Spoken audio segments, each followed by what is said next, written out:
Pakai UFO ya. Iya Pak, jadi Pak.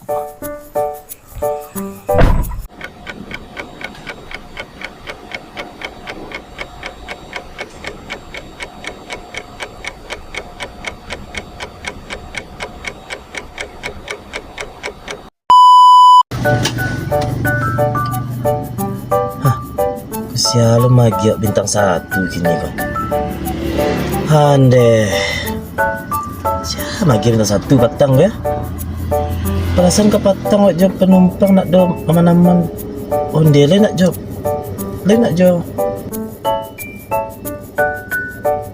Astaga ya Allah, ya sapa. Aneh, sapa. Aneh ya Allah, kacau. Apa yang salah malatan titia?